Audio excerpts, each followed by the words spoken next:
Fala pessoal, estamos de volta, temporada 2 do podcast Tech Internacional. Falando aqui com vocês, Daniel Cavalcante, também o nosso amigo Josias. Fala, Josias. E aí, gente, muito bem-vindos de volta. Segunda temporada do podcast. A gente tá super animado aí de continuar esse projeto. Show de bola. E hoje a pergunta que a gente vai tentar responder hoje é: será que é possível ser sênior com 4 anos de experiência? E aí, Josias, o que você acha? É polêmico, né? A gente já teve uma discussão grande na bolha dev brasileira do sênior de 2 anos. Eu acho que sênior de 4 anos já é uma grande diferença, né? Mas hoje a gente vai descobrir aí com o nosso convidado. Pois é, a gente tá com um convidado aqui, que é o Gabriel, já já a gente vai apresentar o Gabriel. E por que que a gente trouxe o Gabriel, né? O Gabriel, ele é um case, assim, bem diferente da média, né, então eu conheci o Gabriel, ele estava com 4 anos de experiência, como dev, e ele já era sênior. Primeira vez, assim, eu me assustei vendo que ele aos 22 anos de idade e com 4 anos de experiência como dev já era sênior, e aí eu fui entendendo melhor o perfil do Gabriel e vendo como isso era possível e como ele tinha feito isso possível, né. Porque é bem comum, às vezes, a gente achar que, especialmente aqui no Brasil, que a sua senioridade ela é seu tempo de experiência, né. Então, até 3 anos é júnior, 3 a 6 é pleno, passou de 6, você acorda no outro dia sendo sênior, né, igual Yeah. aniversário, né. Só que a gente vê que não. Eu mesmo já tive, assim, já conheci pessoas, colegas, que tinham ali, às vezes, mais de 10 anos de experiência, e você via claramente que a pessoa não tinha um perfil de sênior, né. Não tinha desenvolvido soft skills, porque não é só sobre tempo, né, de experiência, mas principalmente sobre comportamento e atitude, né. Então, vamos falar com o Gabriel um pouquinho sobre isso hoje, para tentar esclarecer como que ele seguiu essa jornada, como que ele conseguiu evoluir tão rapidamente na carreira dele. E é isso, chama a vinheta.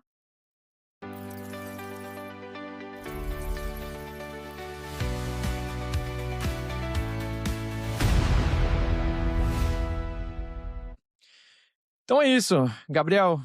Se você puder, por favor, se apresentar, dizer de onde você contar um pouquinho de como você veio parar aqui no nosso podcast. Fala aí pra gente. Boa.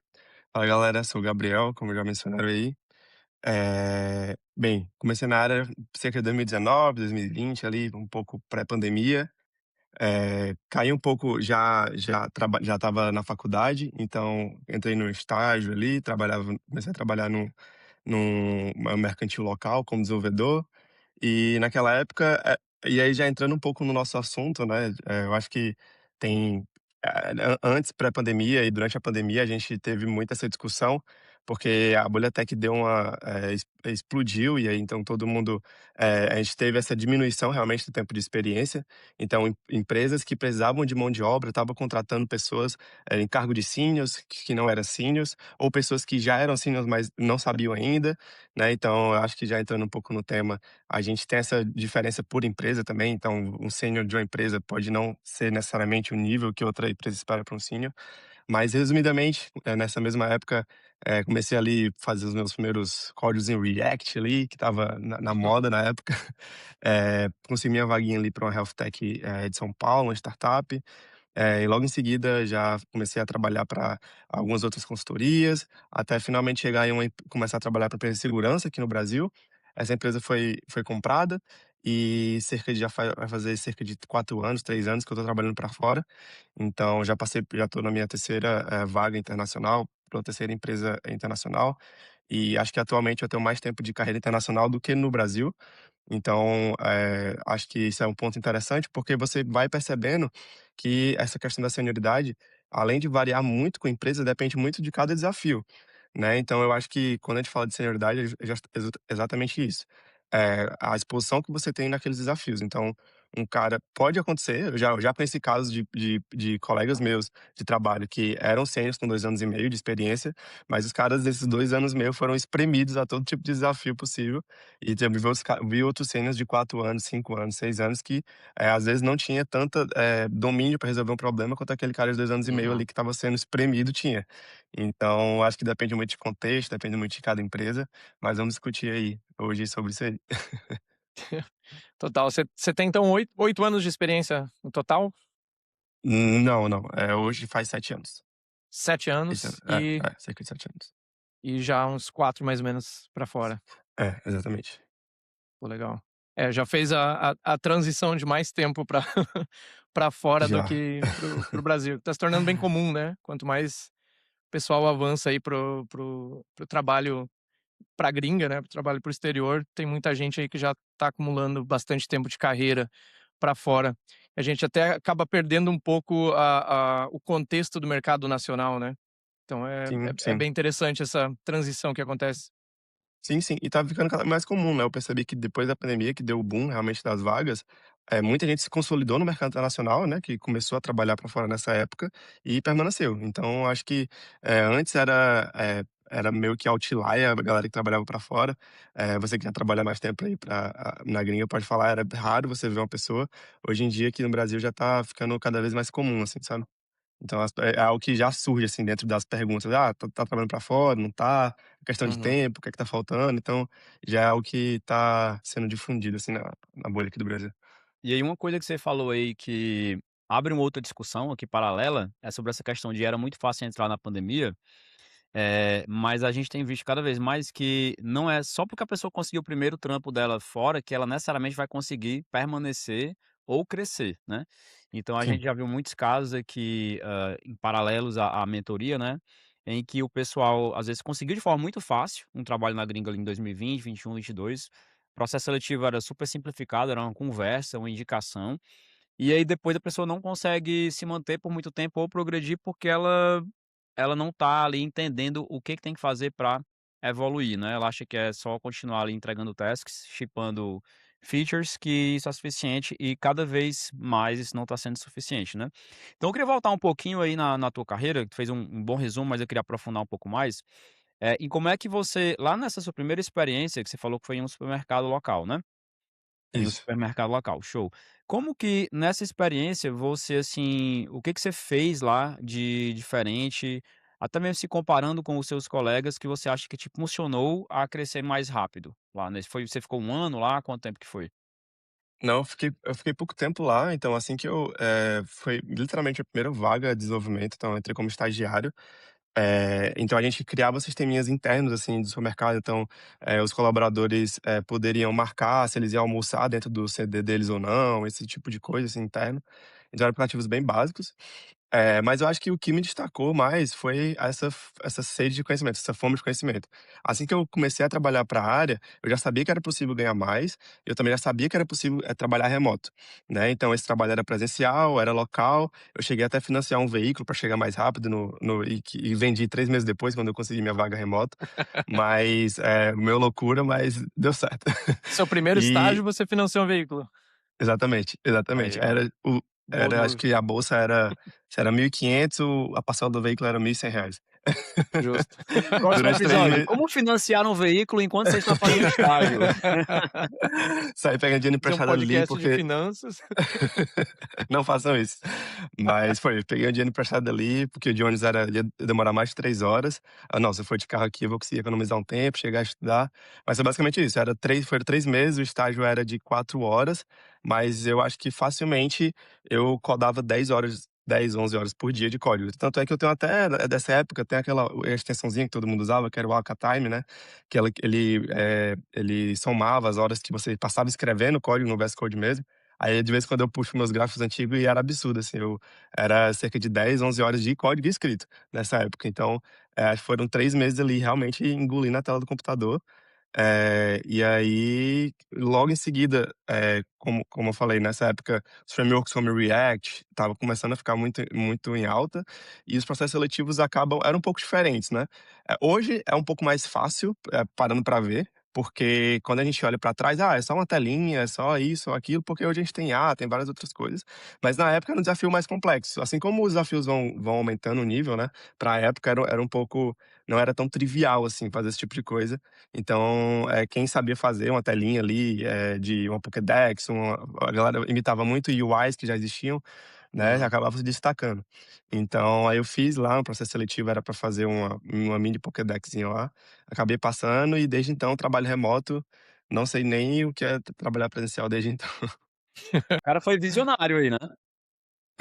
Foi visionário. Veja só, que interessante, ele podia muito bem ter se acomodado ali no estágio, 4 horas por dia, ganhando uma bolsa, ficar ali, estava na faculdade, então poderia tranquilamente ficar 2 anos naquele estágio. E aí, o quanto isso poderia ter diminuído a velocidade, né, da progressão dele de carreira, porque vamos comparar, por exemplo, com um piloto de avião, né, o piloto de avião, ele mede a experiência dele por horas de voo, né. Então, vamos pensar aqui, fazer um paralelo para horas de código, né, ele falou aí que ele codava 11 horas por dia, mesmo que o estágio fosse só 4 horas. Então ele pensou: "Eu poderia gastar 3 horas de ônibus para ir para o estágio ali, ir e voltar, ou eu posso reduzir isso para talvez 40 minutos e ganhar essas 2 horas e 20 para estudar mais e codar mais e acelerar a minha carreira", né. Então isso é É. uma coisa que eu acho que eu percebo que nas gerações mais recentes aí, 2020 e tal, tem perdido um pouco. A geração mais recente, eu tenho a impressão que eles são cada vez mais, assim, acomodados a fazer o mínimo, ao básico, o que me pagam, né, esquecendo que é o Uhum. fazer a mais que vai fazer você, às vezes, progredir mais rápido para onde você quer, né. Sim, é até interessante lembrar esse momento, porque eu lembro claramente que antes de sair, na semana que eu saí, eu fui falar com o meu chefe da época, né, como estagiário, assim, eu não sabia de nada, eu falei: "Cara, recebi essa proposta aqui, se eu não me engano era pra pagar um pouquinho a mais, se a bolsa era 1.500, eu ia ganhar uns 2.000, só que era remoto, né". E aí ele falou: "Não, já tive oportunidades pra sair e tal, mas aqui tu vai ter estabilidade, tu daqui a 1 ano a gente pode te promover, não sei o quê, pode te efetivar", esse tipo de coisa. Aí eu: "Não, tudo bem, vou pensar", e acabei optando realmente por seguir, pra empresa de São Paulo lá, trabalhar remoto. E foi literalmente uma das melhores coisas que eu fiz na minha vida, não faria nada diferente. Eu acho que, isso traz uma questão que muita gente acha que é a obrigação da empresa gerenciar a sua carreira, né. "Pô, não, eu Uhum, vou entrar no plano de carreira e se eu não for promovido no próximo ano ou daqui 2 anos ou alguma coisa assim, é um problema estrutural com a empresa, né". Sendo que, você tem que fazer a gestão da sua própria carreira, né. É onde você quer estar em outra área, você quer estar com outro patamar salarial, você quer estar trabalhando para um tipo de empresa totalmente diferente. O que que você precisa para chegar lá, né? Você vai estudar 10 horas por dia, você vai, fazer um curso, você vai, gastar todo o seu dinheiro financiando um carro para ter tempo para estudar, são as sim. escolhas que você tem que fazer, E para e pra e chegar no exatamente lugar, né. E exatamente esse ponto que tu falou, Zé, é o que eu compartilho também com os colegas quando eles chegam reclamando, sobre oportunidade dentro do próprio trabalho, esse tipo de coisa. Porque na minha visão, a empresa não vai te promover de graça, ela vai te promover ou para te manter na empresa, porque de alguma forma tu entrega, e eles não querem que você saia, ou se você provar que está entregando alguma coisa. Então, nesses 2 são os 2 cenários. Então, se a empresa não vai proativamente te promover, você tem que mostrar que você está entregando e que se você sair de lá, eles vão perder tudo que você está entregando. Então, realmente, mostrar o seu valor e vender parte do seu peixe ali diariamente, faz parte do processo de promoção, né, de toda empresa. Então, se você não fizer isso, a empresa não vai, ela não tem a obrigação de te promover, né. É. Eu acho que isso traz aquela questão das soft skills que o Daniel Uhum, estava falando, que, pô, vou estudar 10 horas por dia, beleza, construir uma base técnica sólida, mas aí você tem muito mais a desenvolver, né. Como que alguém vai descobrir que você sabe fazer isso, a menos que você receba essa oportunidade, ou você consiga mostrar, ou você consiga comunicar, falar com o cliente, apresentar projetos, enfim. Você tem que desenvolver, né, comunicação, relacionamento interpessoal. Então é um pacote todo que para você desenvolver em poucos anos, 2, 3, 4 anos, não é tão simples, né, quando você sim, entra na sim. área, por exemplo. Então é por isso que chama bastante atenção quando alguém se torna já sênior em pouco tempo, né, porque é um pacote de habilidades técnicas e Uhum. Sim, sim. soft É, skills, né, e no e conjunto. e até eu acho que, por exemplo, o que eu fiz, eu acho que daria pra fazer de uma forma muito mais inteligente hoje, né, porque eu gastava muito tempo, mas é porque eu era muito bitolado. Nessa época, como a gente não existia IA ainda, você fazia o front-end na mão, então eu ficava treinando CSS pra fazer o mais próximo possível lá do design, então você gastava muito tempo nesse processo. Então, e eu percebia que a grande dificuldade da galera, especificamente, ou o cara trabalhava só com back e odiava CSS, ou o cara só fazia CSS e não queria mexer com back e É. SQL, esse tipo de coisa. Então, tipo assim, eu tentava fazer os 2, então eu treinava muito CSS e já fazia faculdade, então tinha noçãozinha ali de banco, ali de SQL. Então, consegui fazer a junção dos 2 ali e consegui entregar ali um raciocínio completo ali dentro do desenvolvimento, dentro das consultorias que eu trabalhava, né. Eu Então, eu eu acho que dá eu pra fazer isso chamo de uma forma bem mais de inteligente. eu chamo de especialista precoce.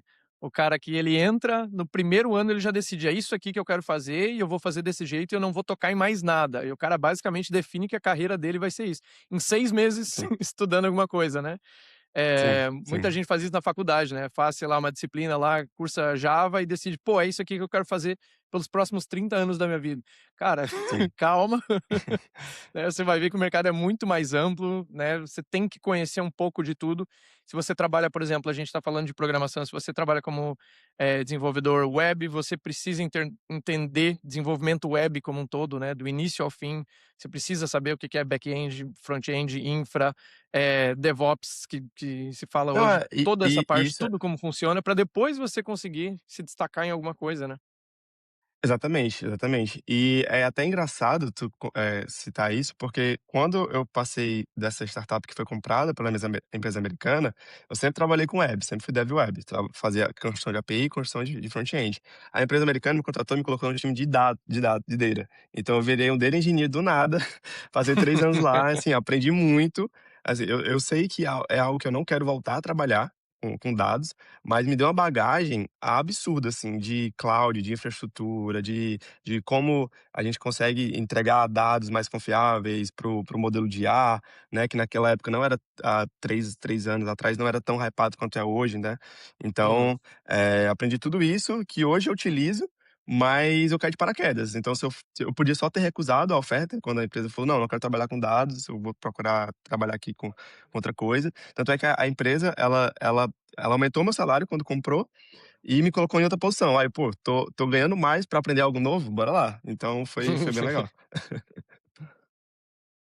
Massa. E uma coisa interessante também que tu falou, Gabriel, foi sobre, essa questão de visão do negócio, né. Às vezes a gente tem muito profissional que tá ali acostumado, ele pensa que ele tá trabalhando num fast food, recebeu uma demanda, vai lá e faz o sanduíche, faz um hambúrguer, entrega, pegou batata frita, vai lá e entrega, e não pensa no macro, né.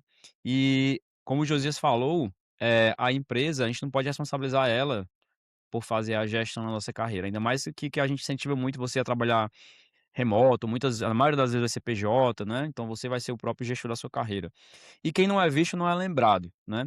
E como ser Sim, lembrado e visto se você só entrega ali as tasks? Você pega ali as tasks, você vai lá, sinaliza, e você não vai além, né. Então é muito sobre essa questão de você mostrar soft skills. Eu acho que uma das principais coisas que chama a atenção da liderança é você demonstrar proatividade em sugerir coisas para o produto, mostrar uma preocupação macro com o produto. Mesmo que você esteja desenvolvendo ali uma feature que ela é uma coisa bem específica e pontual de, sei lá, de uma vai fazer uma pesquisa AB ali para testar 2 possíveis cenários para aquela feature, você teve uma ideia que você pode agregar ali, você saber levar aquela ideia para a pessoa certa, né, mostrando ali que você tem uma visão macro, que você tem uma preocupação ali com o produto, mostrando como o que aquilo poderia agregar de valor para o produto, é isso que vai chamar ali a atenção dos gestores, a brilhar os olhos e vai mostrar que você é uma pessoa que vai além das tasks, né. com certeza. E eu acho que você tem que ser até sagaz nesse ponto, de entender o que é prioridade para a empresa. Então, por exemplo, quando você trabalha pra uma consultoria, é totalmente as prioridades são totalmente diferentes quando você trabalha para uma empresa que tem o próprio produto. Então você, como desenvolvedor, tem que identificar os gaps e as prioridades desses 2 times. Então, quando você trabalha para consultoria, o cara quer mais saber do prazo, você tem que entregar mais no tempo. Então, quando a empresa tem o próprio produto, ela não tá ela quer saber do prazo, mas a qualidade é muito mais importante do que entregar. Porque no primeiro cenário, o prazo ela pode pagar uma multa, né? No segundo, a qualidade pode acarretar num leak de informações ou alguma coisa do tipo.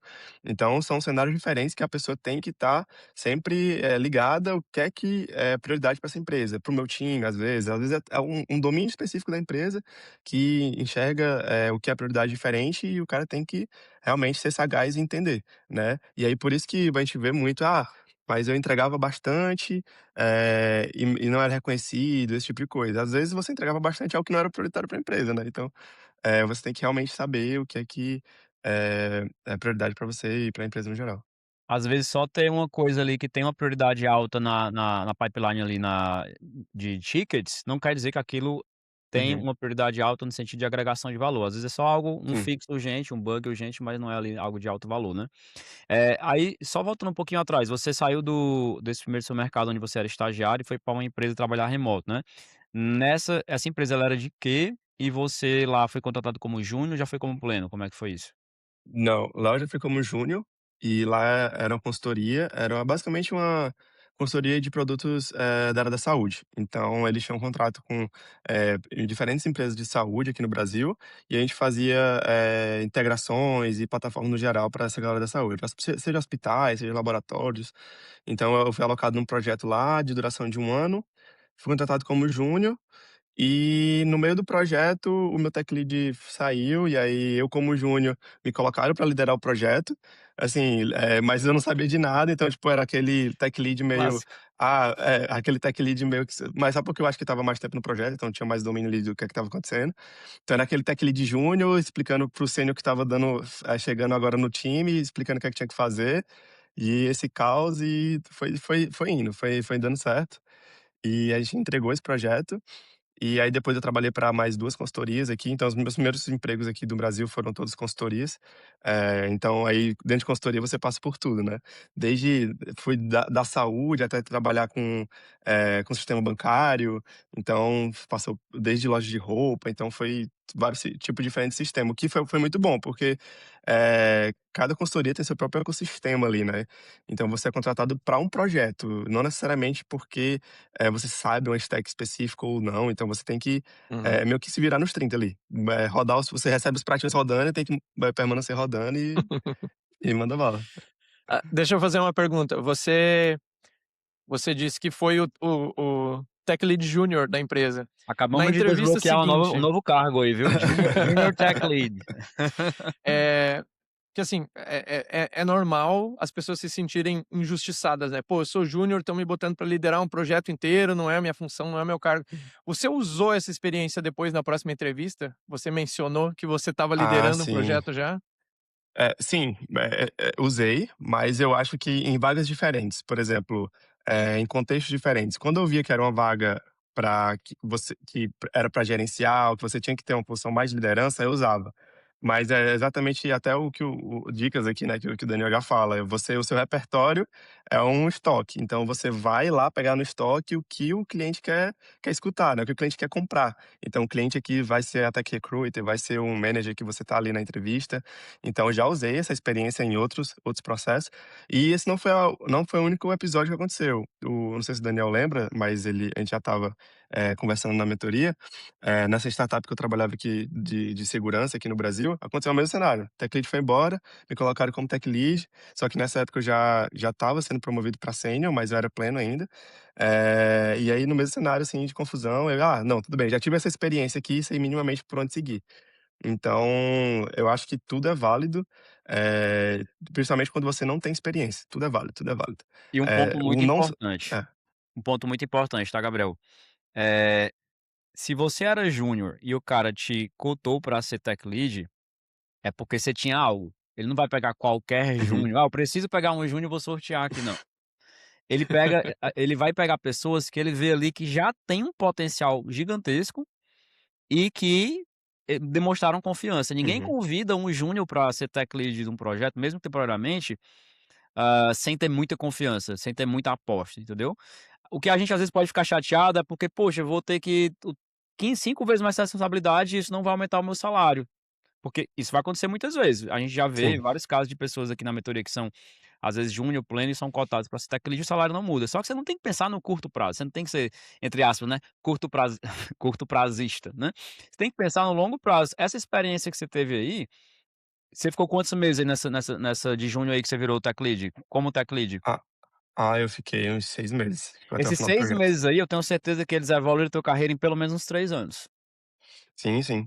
Não, e pra mim, na época, eu, poxa, acabei de entrar, já tô tendo essa responsabilidade de liderar, assim, de dar o norte de um projeto, pra mim foi muito gratificante. Por mais que não aumentasse meu salário ali, foi uma experiência, assim, absurda, que eu jamais teria se eu tivesse só mudado de empresa ou então, dito não, então valeu muito a pena. Se pagou.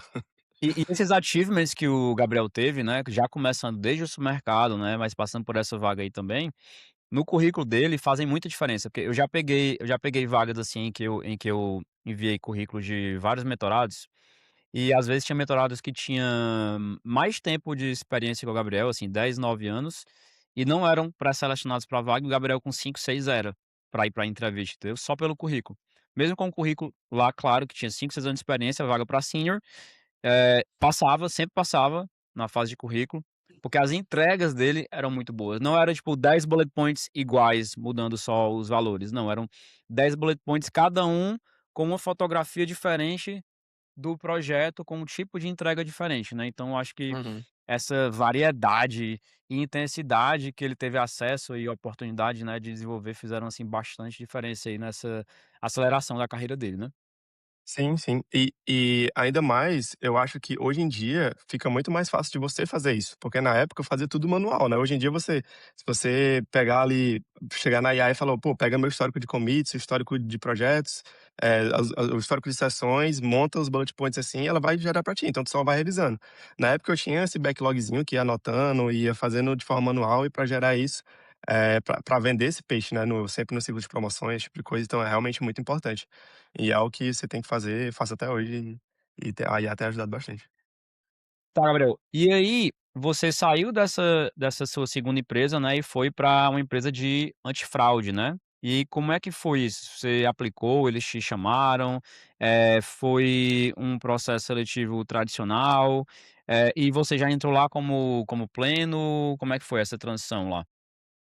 Isso. Nessa segunda empresa, era consultoria, então, dentro do período de 1 ano depois que eu saí de lá, eu fui para outra consultoria, mas aí nessa consultoria eu já fui como sênior, só que aí, era consultoria, ela só vai aumentando o salário do seu salário ali pra, enfim, te trazer para o time, só que eu não me considerava sênior ainda.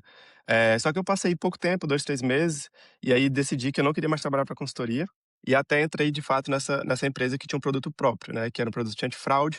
Então lá a gente entrei trabalhando na plataforma web deles, né, que é basicamente a gente fazia avaliação de pedidos na internet no geral e dizia se era fraude ou não. Era um produto bem simples, né. E aí eu passei cerca de 1 ano lá, e essa empresa foi comprada por uma empresa americana. Mas a história, como ela foi comprada, é meio assustador barra engraçada, que numa segunda-feira, basicamente, cheguei pra trabalhar, o Slack marcaram a reunião, tipo um all hands, aleatório, que não estava programado pra meio-dia. Então deu 9 da manhã, me botaram num grupo com mais 9 engenheiros lá da empresa no geral e falaram: "Ó, gente, a gente vai ter uma reunião meio-dia, a empresa foi vendida e a gente vai dar mais informações nela". Então, basicamente, eles anunciaram que a empresa foi vendida e que ao longo do dia as pessoas iam receber e-mail de quem ia ficar na empresa, que a empresa que foi comprada Caramba. recebeu e quem não ia, né. Então, assim, foi um O turbilhão cara de que nervos. chegou Eu: "Meu Deus". atrasado na segunda-feira. Exato. Que delícia esse Exatamente, dia, hein. O eu: e-mail já "Meu Deus do atualizando céu". direto.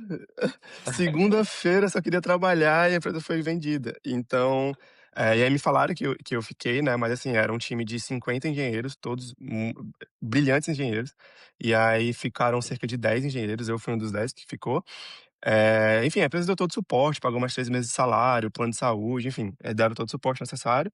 Eu acho que eles colocaram isso dentro da negociação na hora de vender, né, e tal, conseguiram manter durante uns meses ali. E então foi assim que eu comecei na meu botei meu pezinho na gringa, né. Então, de um dia, estava trabalhando aqui no Brasil, no outro a empresa foi comprada e estava dando: "Hi, meu nome é Gabriel, I work as a software engineer".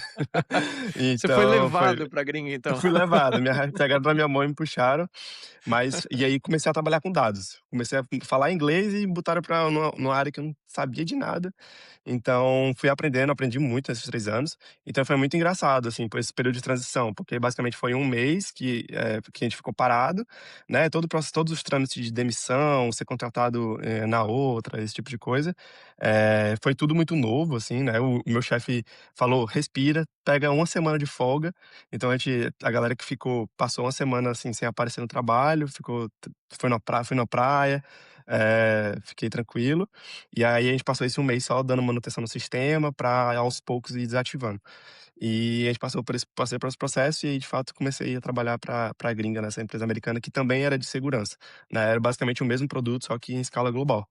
Mas eles Então mantiveram você contratado como CLT, então tinha uma terceirizada aqui no Brasil que fazia isso, o processo, era? exatamente, exatamente, exatamente. Mas Então era tinha uma uma entidade terceirizada legal aqui. deles mesmo ou era uma terceirizada? Era uma terceirizada, é uma empresa aqui no Brasil que trabalha só com isso. E o teu Elas salário fazem também. não aumentou nessa venda, né? Se manteve o mesmo? Aumentou, Aumentou? aumentou cerca de 15 a 16% mais ou menos. Uma boa promoção. E Boa. aí, ne e nessa empresa eu fui como pleno, né, então eu fui promovido pra sênior trabalhando pra gringa lá. Então Então você foi durante saiu esse processo. daquela consultoria para ela como pleno, né, Uhum, sim, e aí exatamente. foi vendido, continuou como pleno e depois se tornou sênior lá, né? Sim, Tá. exatamente. Aí desde então todos as vagas são de sênior. Aí você falou que tinha 50 engenheiros nela e 40 foram demitidos, 10 foram mantidos, né? O que que É, você acha, assim, você olhando para esses 10, você conhecia quase todo mundo, né, então uhum. olhando para esses 10 e especialmente para você, o que que você acha, assim, que foi o diferencial que manteve vocês? Foi só soft skill ou teve alguma questão também, o produto, a parte do produto com a qual que vocês estavam trabalhando, tempo de casa, o que que você acha, assim, que mais contou em termos especialmente soft skill? Cara, de primeiro momento, naquela segunda barra sexta-feira 13, né, que teve, eu fiquei: "Ué, como assim? O que é que tá acontecendo?". Só que quando eu vi o grupo de engenheiros que eu estava, falei: "Não, se essa galera for demitida, a empresa acaba". Então eu estava eu acho que é algo bom. Então fiquei mais tranquilo nesse sentido. Só que aí depois fui falar com o meu chefe, né, o meu chefe permaneceu o mesmo. Desses 10 que ficaram, não os 10 não eram engenheiros. Então, tipo, tinha o CEO, tinha o CTO também, que foi junto trabalhar no cargo de diretoria nessa nova empresa. Tinha o meu chefe também, que continuou sendo o meu manager lá na outra empresa também. Tinham cerca de engenheiros mesmo, eram 6 a 7. E aí dentre eles tinha pessoal de data science, tinha outros que eram engenheiros, então foi um mix ali da empresa no geral. Então, eu perguntando para o meu chefe depois, ele falou: "Cara, a gente tentou pegar o core de cada área das pessoas. Então, basicamente, a gente viu que desse contexto de web, tu dominava tudo, tu já tinha uma certa soft skill, a gente sabia que tu ia ter desenvoltura, porque era uma empresa gringa, mas ela já é consolidada no mercado, ela tem muitos anos, tem mais de 15 anos. Então, eu acho que ela é a segunda, a terceira maior empresa desse ramo no mundo todo. Então, os clientes dela são gigantescos, né? Então, nossos clientes lá trabalhavam com dados da Lenovo, Samsung, clientes muito grandes. Então, acho que tu vai falar, vai ser uma boa referência pra gente lá. Então, tanto é que eles me colocaram lá, eu entrei no time de inovação lá, então de dados, então a gente não tinha um escopo muito bem definido. Então foi aquele trabalho de cavar projeto, onde o que é que a gente pode inovar na empresa, e foi lá que eu aprendi a escrever documento de implementação, documento de pesquisa, tudo em inglês, então, tipo, tinha todo aquele processo burocrático que normalmente a gente tem na gringa e não tem aqui no Brasil. Toda escrita de documento aprendi a fazer lá, que a gente aprende na faculdade, acha que é besteira, aqueles diagramazinho, mas lá fora a galera usa bastante. Eh eu acho que, além disso, a empresa dava oportunidade de você ir uma vez por mês no office, né. Então toda uma vez por mês eu usava essa oportunidade, eles pagavam tudo, ia pra lá então eu sempre tinha esse contato muito próximo com os diretores, com os heads das áreas, saía conversando com todo mundo. Então, explicava o que é que a gente estava fazendo: "Ó, o meu time de web app tá fazendo algo parecido, a gente tá fazendo isso, isso, isso, tô desenvolvendo uma feature que é assim". Então, acho que O foi office o é em São conjunto Paulo? o office é em São Paulo. É. então eles tinham um office lá, enchia todo mês. Não era obrigatório, então era opcional, eles pagavam se quisesse ir, mas todo mês eu fazia questão de ir. E foi assim, eu acho que eu fui ganhando confiança da galera lá, então acho que foi um conjunto de tudo, né, tanto essa questão da proatividade, de estar sempre exposto, o que eu mais vejo a galera com medo de se expor, então eu acho que esse é o principal, a intensidade que você vive a carreira, né, pra ganhar experiência muito rápido, então essa é a intensidade que você resolve os problemas, e se expor, não ter medo de se expor aos riscos, aos erros, então é sempre saber onde é que você pode errar, sempre ter alguém do seu lado ali, no começo, mas é se expor. Eu acho que exposição é a chave para crescer rápido. Gabriel, então resumindo, eu te ouvi falando bastante sobre a intensidade do início da carreira, as soft skills, esse não ter medo de se expor, né? Aparecer uma oportunidade, você pega a oportunidade, depois você vê se é realmente o que você quer fazer no longo prazo, mas se expõe, vê no que vai dar e vai com tudo, né? De forma intensa, assim. Eu queria ver se é dessa forma que você vê a sua carreira, que você cresceu muito rápido em pouco tempo e como que você enxerga isso, assim, para outras pessoas também que estão entrando, que estão talvez um passo atrás ainda de você, então estão buscando essa direção de como, eu acho que encarar a própria carreira. Como é que você pode, resumir isso pra gente? Sim, eu acho que no final das contas, a gente tem que sempre, eh, se expondo ao máximo possível, como eu falei, mas também ter um pouco de noção, onde a gente vai chegar, né. Então, por mais que, eu fui fazendo essa, como tu falou, essa carreira meio intensa, me expondo ao máximo possível, eu sempre coloquei até onde eu queria chegar. Então, por exemplo, quando eu fui para trabalhar nessa empresa como Data, eu sabia que eu não sabia Data. Então eu fui para aprender Data, mas eu fui com a cabeça de que eu tinha que ir exposto a eu tinha que passar por isso, né, então é um conhecimento que eu levo até hoje. Então eu acho que tanto dessa questão da intensidade, essa questão de se expor aos erros, né, de estar, apto a receber feedback também. Eu acho que eu colocaria esse como terceiro ponto importante, porque, durante esse processo de se expor aos erros, você vai errar bastante. Então receber esse feedback e pedir esse feedback de forma ativa é muito importante para você, recolher os feedbacks e implementar eles o mais rápido possível, né. Então sempre tá normalmente, se a sua empresa não tem uma cultura de one on one com o seu chefe, tenta trazer teu chefe mais para perto e sempre tá perguntando ali, ou então para os teus parceiros ali de equipe, Ó. perguntando se o que eu tô fazendo faz sentido, o que não faz sentido. Então ter essa comunicação mais ativa, né, e não de forma passiva. Esperar o problema chegar, esperar alguém te pingar no Slack ou coisa do tipo. Então vai atrás da comunicação que eventualmente as pessoas vão te ver como essa porta de entrada. Então, os problemas vão surgindo e você vai endereçando eles a forma como eles vão surgindo. Então, acho que eu diria Uhum. que é isso: intensidade, se expor aos erros e feedback. E essa coisa que ele falou aí das reuniões one on one, queria só reforçar um ponto que eu acho muito importante, que às vezes o profissional, o dev, tech tá lá, eu tenho reuniões semanais, quinzenais ou mensais com o meu manager. Aí ele coloca na cabeça dele, não, o cara que é o manager, ele que é o gestor, então ele que deve conduzir essa reunião e eu tenho que estar lá só para responder. Só que você tem que lembrar que Sim, aquele cara, ele faz aquela reunião ali, na maioria das vezes, na pressa, porque ele tem 50 milhões de outras coisas para fazer, e se ele pudesse apertar um botão e skipar aquela reunião, ele iria, na maioria das vezes, porque para ele aquela reunião não é uma prioridade, certo? Só que ele não faz porque existe uma questão de cultura da empresa que ele tem que manter. Então você como gestor da sua carreira, como o Josias já reforçou, tem que ter a noção de que você tem e deve que aproveitar essa oportunidade de call ali com ele para você puxar para o que você quer, para você fazer perguntas, para você perguntar como é que você está sendo visto, para coletar feedback, pedir coisas maiores, pedir ali, sugestões de como você pode melhorar, trazer novas ideias e não só entrar lá para responder e fazer aquela call que poderia durar meia hora, durar só 10 minutos porque não teve tema, não teve assunto, entendeu? e o o manager ele vai te agradecer por fazer isso, porque é algo que tu tá fazendo de forma ativa. Então, quando tu traz isso, às vezes, não é toda semana que você tem algo para falar. Então, com o meu manager eu até falo assim, eu tenho um momento com ele semanal de cerca de 20 a 30 minutos, e tem semanas que eu, sei lá, eu tenho 2 pontos, aí eu falo: "Só tenho 2 hot topics, pra hoje", e aí eu acabo salvando o tempo dele. "Não, acho que não tenho mais nada, tudo bem, tudo bem dos 2 lados", eu salvo 20 minutos do dia dele, e vida que segue, entendeu? Então ele não precisa estar trazendo de forma ativa, me puxando pra cima pra mim falar. Então eu acho que é muito importante ter esse papel ativo na comunicação. Faça seu backlog ali, né, de ideias para ir usando. Se tiver 5 ideias, não Sim. traga todas de uma vez em uma reunião. Sim. Apresente só 2 e guarde as 3 para as próximas semanas, para sempre ter algo legal ali para falar, né.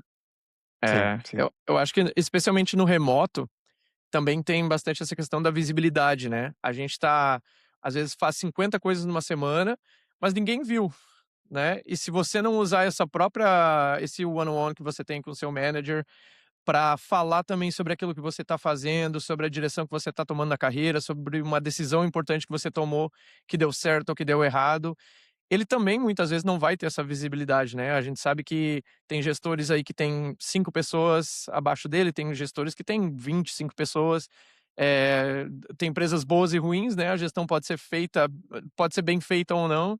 Então, de novo, não é responsabilidade, talvez na teoria do seu gerente, né, cuidar da sua função na empresa, mas se você olhar para sua vida, que você é o maior interessado, né. Você precisa saber se tá indo bem na empresa ou não, se você tem esse feedback, pedir se você não tem, trazer sugestões, trazer formas de você crescer dentro da empresa, e se realmente você bater no teto da empresa, pô, realmente não tem onde crescer, você vai para a próxima ativamente, né.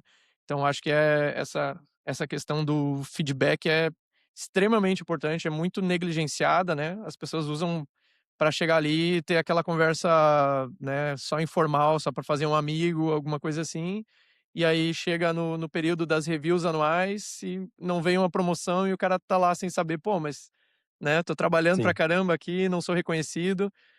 Muitas vezes ninguém tem dados sobre aquilo que você tá fazendo, não tem as métricas necessárias, então É, cada um tem que e ser o tem defensor de si mesmo, né.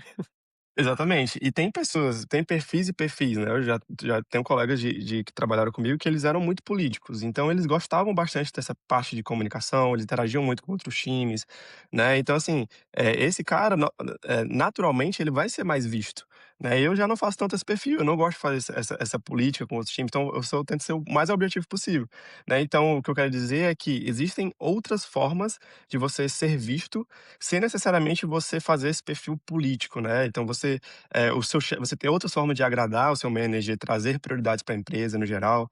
Então, eu acho que, tendo sempre clareza e trazendo tudo de forma ativa, eu acho que você está fazendo bem mais do que a média. Excelente, Boa. excelente. Então acho que é isso por hoje, né, a ideia hoje era trazer o Gabriel aqui como um case de sucesso nesse sentido de conseguir acelerar a carreira de forma rápida, não ter que esperar 7, 10 anos para virar sênior, né. Em breve traremos o Gabriel aí para um outro episódio, onde a gente vai focar especialmente na trajetória dele de como conseguiu a primeira vaga na gringa e como vem se consolidando no mercado internacional, tá. Mas é isso, Gabriel, eu agradeço demais aí pela tua presença, pela troca, tá. É isso aí, Gabriel. Obrigado pela participação, por tudo que você trouxe hoje pra gente. E com certeza você vai participar mais vezes aqui falando sobre a parte internacional da carreira, que a gente ficou devendo. E a gente quer falar também um pouco sobre a consolidação da carreira internacional, né? Porque, como o Daniel falou lá no início, muita gente entra, mas depois descobre que não é só o inglês que é necessário, né, para manter uma carreira bem estruturada lá fora. Tem toda uma questão de cultura, de habilidades, de crescimento, né, de promoção dentro da carreira internacional que a gente quer abordar com você numa próxima oportunidade. Boa. Muito obrigado, galera, pelo convite. Gostei demais. Fazia tempo que eu não falava a carreira inteira, assim, de uma forma mais informal, sempre dentro de entrevistas, né. Você Entrevista. escolhe ali você escolhe ali os tópicos para falar. Valeu pela abertura. E é isso. Eu vou voltar mais vezes aí para falar mais sobre gringa e mercado Para não internacional. perder o costume, Gabriel, can you tell me a little about yourself? Não, brincadeira. Não preparei o A script. gente vai entrar em Tá pronto. contato. Valeu, galera. Valeu. Valeu. Valeu, até mais.